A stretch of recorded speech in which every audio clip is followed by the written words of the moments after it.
पहले अपना परिचय दीजिए, आपका नाम बताइए। मेरा नाम केशव झिंगरन, सारस्वत ब्राह्मण हूँ मैं। दर्शन करने रोज आता हूँ, आपसे मुलाकात हो गई। अच्छा, आप बनारस के ही हैं? आपकी बनारस पैदाइश के यहीं ही की है? लोकल रहने वाले हैं। अच्छा, आप हमको यहाँ लेकर आए हैं नागेश्वर महादेव की, तो इनके बारे में ज़रा बताइए। आप पूरे हिंदुस्तान में जो आप देखेंगे तो हम लोगों की जो मान्यता है वो 12 ज्योतिर्लिंग की मान्यता है। और ये 12 ज्योतिर्लिंग का मंदिर पूरे हिंदुस्तान में अलग अलग जगहों पर स्थित है। लेकिन काशी में भगवान की ऐसी कृपा है कि यहाँ पर 12 ज्योतिर्लिंग के मंदिर अलग अलग स्थान पर यहाँ पर स्थित हैं। 12 ज्योतिर्लिंग में एक नागेश्वर महादेव का मंदिर आता है, जो कि बनारस में इस जगह पर स्थित है। इसकी मान्यता बनारस के 12 ज्योतिर्लिंगों में से एक की है। इनको नागेश्वर महादेव कहते हैं। अच्छा, ये इस जगह का ज़रा समझ में आया लोगों की, हम कहाँ हैं इस वक्त? ये आप इस समय रामघाट के आसपास में हैं। रामघाट और संकटा जी का मंदिर यहाँ पास में है, उसी के आसपास में है। ये पुरानी गलियों का देश है, शहर है। यहाँ पर गलियों गलियों में आपको अच्छे अच्छे मंदिर मिल जाएंगे। भोसले घाट पैलेस के बगल में भी है? हाँ, भोसले घाट इस मंदिर के बगल में है। और आप जो सामने एक शीशे में मंदिर देख रही हैं, वो मान्यता है कि बनारस में 56 गणेश अलग, विनायक अलग। तो 56 विनायक के मंदिर पूरे काशी में चारों तरफ हैं। उस चारों तरफ के मंदिर में 56 में से एक ये गणेश विनायक का मंदिर है। तो इन विनायक जी का नाम क्या है? गणेश विनायक। गणेश विनायक।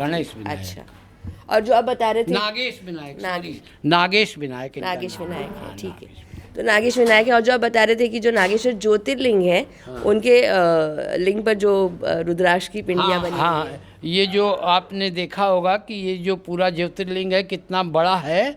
इसमें जो जैसे भगवान को रुद्राक्ष की माला अर्पित की जाती है, लोग पहनाते हैं, उसकी जगह ये पत्थर में ही उकेरी गई पूरी रुद्राक्ष की माला है। और कुछ आप जानते हो इस मंदिर के बारे में? इस मंदिर से दर्शन करना जानते हैं, और कुछ तो जानते नहीं है।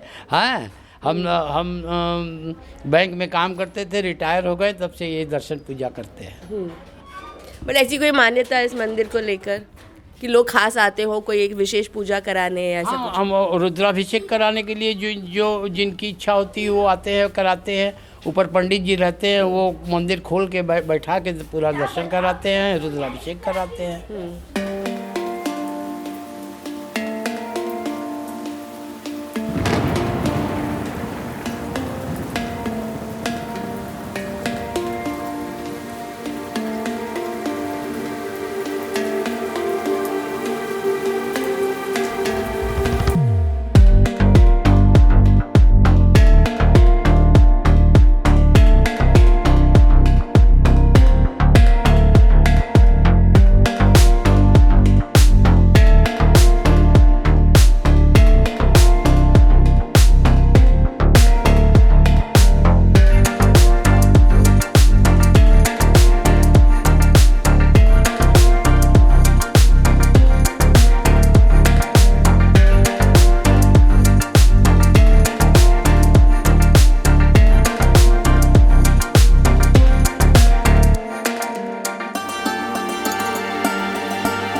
गुरु जी, इस मंदिर के बारे में ज़्यादा जानकारी दीजिए, कुछ बताइए। जी, ये नागेश्वर महादेव का मंदिर है, जो कि अति प्राचीन है और अपने आप में बहुत ही विलक्षण है, जिनकी महिमा अपरंपार है। और यहाँ पर जो है आपके नागेश्वर विनायक हैं, जो 56 विनायक में आते हैं और अष्टम आवरण है उनका, मतलब 8वें स्वरूप में है भगवान नागेश्वर विनायक जिनको बोलते हैं।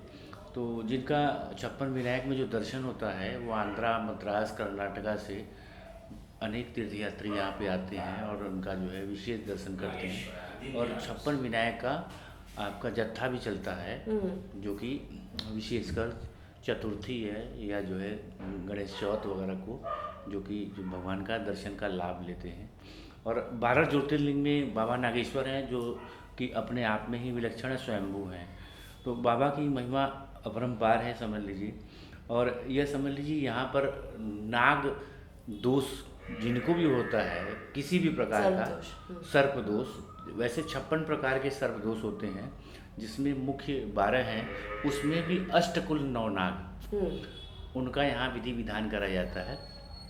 तो जैसे जिस किसी जातक को भी कोई भी दोष होता है ना, जैसे शेषनाग है, अनंत है, वासवी है, महापद्मा है, ऐसे जो अष्टकुल 9 नाग हैं, कोई भी दोष अगर है तो उनका विशेषकर निवारण जो है काशी में इसी जगह पर कहा गया है। अच्छा। और कुछ लोग ऐसी भी किंवदंती है कि जो है नागकुआं में करते हैं, मगर यहाँ पर मुख्यतः जो है वो त्वरित लाभ देने वालों में से होता है। हाँ, इसमें त्वरित लाभ होता है। जैसे कि आपको भी हल्का दोष है बता दें। हाँ बिल्कुल है, आपको वो आपके स्वरूप को देख के बता देते हैं। तो कहने का मतलब ये है कि आपको भी हल्का दोष है। अब जैसे सबसे बड़ी बात है यहाँ संकल्प लेने मात्र से ही, पहले आप संकल्प के पहले का अपना फ़ोटो ले लीजिए, 2-3 फ़ोटो ले लीजिए मोबाइल से, और संकल्प लेने के बाद यहाँ फिर फ़ोटो लीजिए। और फिर अच्छा, उतने में आपको पता आप चल जो जाएगा। है आपके जो करीबी हैं उनको आप जो है उनसे बोलिए, जैसे माता जी हैं, भाई हैं, पिताजी हैं, पति हैं, उनसे आप बोलेंगे कि नहीं अभी अंतर है कि नहीं है। तो वो पहले की फ़ोटो और अब की फ़ोटो, जैसे जो 10 मिनट संकल्प होता है वो 10 मिनट के अंदर ही बदलाव दिखाई देने लगता है। अच्छा। और करीब 32,000 के ऊपर हमने यहाँ पूजा कराई है। और हमारा भी जो है लगभग 50 वर्ष की हमारी एज है। और समझ लीजिए हम 27 साल से कुंडली देख रहे हैं। हमारे बाबा भी जो है बड़े विद्वानों में से अच्छा, थे, पंडित लक्ष्मण जी व्यास, कर्मकांड ज्योतिष श्रीमद् भगवत के प्रकांड विद्वान थे, है ना। तो पंडित लक्ष्मण जी व्यास नाम था। राम लक्ष्मण भरत शत्रुघ्न 4 भाई थे हमारे बाबा। और करपात्री जी के साथ रहते थे हमारे बाबा। अच्छा। राम जी भी लक्ष्मण जी भी दोनों। तो बड़े वाले बाबा तो हमारे फॉरेन में ही रहे, कथावाचक थे। आज से समझ लीजिए कि 80 साल पहले जो है वो कथावाचक थे, है ना।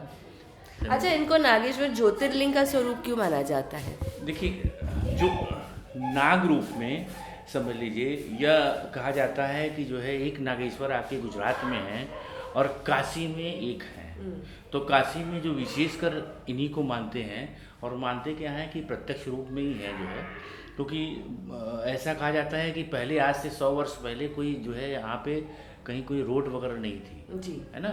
लोगों को जाने में 100 किलोमीटर चलने में ही कई वर्ष लग जाते थे, महीने लग जाते थे, तब वो पहुँचते थे। तो भगवान ने जो है 1700 में स्वप्न दिया, एक महात्मा थे उनको, कि हम इस जगह पर विराजमान हैं और काशी में 1 महीना हम जो है यहीं पर, मतलब काशी में ही हम अपने द्वादश ज्योतिर्लिंग में ही निवास करेंगे। 1 महीना जो भी जो है दर्शन करते हैं, जो भी लोग दर्शनार्थी, उनको पूर्ण जो है वही लाभ प्राप्त होगा, वही फल मिलेगा जो कि जो है आपके 12 ज्योतिर्लिंग में आप दर्शन करने मात्र से मिलता है। तो इसलिए जो है यहाँ की विशेषता है। और जो भी यहाँ पे आप द्वादश ज्योतिर्लिंग देखेंगे अधिकतर जो है वो ज़मीन के अंदर ही मिलेंगे आपको। हाँ, कोई जो है आपको देखेंगे कि जो है ज़मीन से 5 फुट अंदर है, 10 फुट अंदर है, ऐसे, क्योंकि वो पहले वो उस तरह से ही जो है ज़मीनें हुआ करती थी। और चूँकि वहीं से निकले हुए हैं तो उसी मुद्रा में ही हुआ है जो है। इसमें बाद में जैसे मकान वगैरह ज़मीन का जो है लेवल बढ़ता चला गया, तो वो अलग विषय है।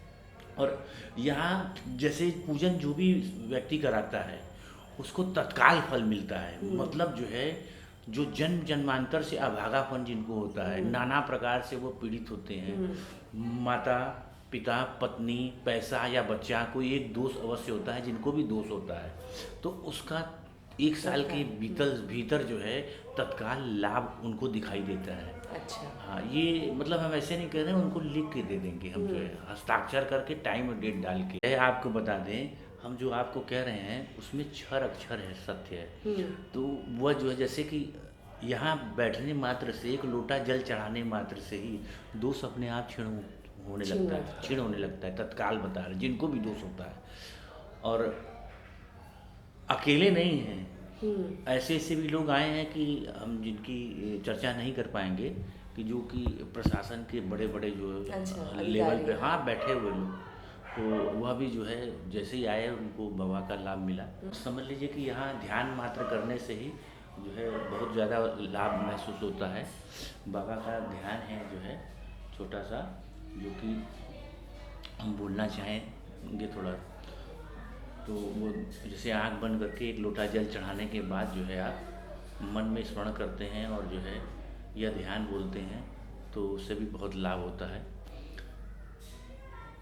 ओम अनंत भास्करम विदात सोमम विदात वास्किम लोहितम तक्षकम विदात बुद्धम कर्कोटकम स्मृतम विदात बृहस्पति पदयम महापद्मम च भार्गव संगपालम शनियम विदात राहुकम बहाक तथा केतुश्च कालियम विदात इति प्रत्यादि देवता हस्ताभ्याम कलशद्वयामृतरसैराप्लावयन्तम शिरोद्वाभ्याम वहन्तं परम अक्रस्तकत द्वाभ्याम मृदघटम कैलासकांतं शिवं स्वच्छां भोजगतं नवेन्द्रमुकुटां भान्ते त्रिनेत्रं भजे। ओम भूर्भुवस्व महामृत्युंजयाय ध्यायामि ओम हं जुं श ओम त्र्यंबकं यजामहे सुगंधिं पुष्टिवर्धनम् उर्वारुकमिव बन्धनात् मृतो मुक्षीयमामृतात्। ओम हं जुं श नागेश्वर देवताः अष्टकुल नाग देवताः शरणं गतामि। यह ध्यान है, यह ध्यान मात्र से ही जो है आपके अंदर की जो ऑरा है और आपके अंदर की जो भी जो है जैसे इंद्रियां हैं वो अपने आप कौतूहल करने लगती हैं, वो जागृत होने लगती हैं, तो जैसे एक अलग तरह का जो है पॉजिटिव संचार होने लगता है। तो ये भगवान की ऐसी कृपा है समझ लीजिए, मगर शुद्ध उच्चारण होना चाहिए और बाबा के सानिध्य में बैठ के, तो ये तत्काल फल है समझ लीजिए। तो ये करने मात्र से ही समझ लीजिए जो भी जो है आपका दोष है वो क्षीण होता है। वो क्यों होता है? उसकी वजह ये है कि जैसे ये इस जन्म से इसका कोई रिलेशन नहीं है, इसका रिलेशन पूर्व जन्म से है।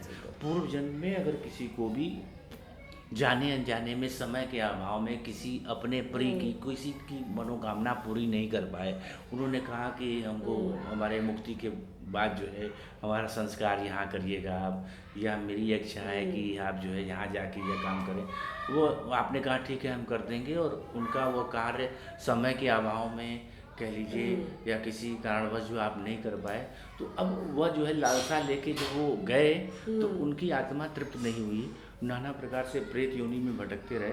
तो अब वो पकड़ेंगे आप ही को, जो अब आप जिनसे जो उनके प्रिय होंगे उनको पकड़ेंगे, तो काल सर्प योग के रूप में ही वह जो है आ जाते हैं। अब जब आते हैं तो नाना प्रकार से उस जातक को कष्ट होना चालू हो जाता है। वो पैदा होने से लेके जब तक जातक जो है समझ लीजिए कि अंतिम समय तक वो झेलता है, मगर उसका संस्कार अगर कर लेता है या किसी द्वादश ज्योतिर्लिंग का साल में एक बार वो दर्शन कर लेता है, तो वो फल क्षीण होना शुरू हो जाता है। मतलब जो है उनको तृप्ति मिलना शुरू होती है, जो भी अतृप्त रूप में होते हैं। तो अगर द्वादश ज्योतिर्लिंग के भी जो दर्शन करते हैं तो भी विशेष लाभ मिलते हैं, यह भी तय है। एक साल के भीतर तो वो बूस्ट हो जाता है, मतलब एक साल तक वो बूस्ट होता है। तो उस जो भी उसकी जो भी इच्छाएं हैं, कमी है, वो पूरी होना शुरू हो जाती है। तो ये है। मैं जैसे कहा ना कि पुरातन काशी में जो बाबा का आशीर्वाद है वो अब भी बना हुआ है, क्योंकि यहाँ के कण कण में शंकर है। देखते रहिए बूम भरे डिजिटल और जपते रहिए हर हर महादेव। हर हर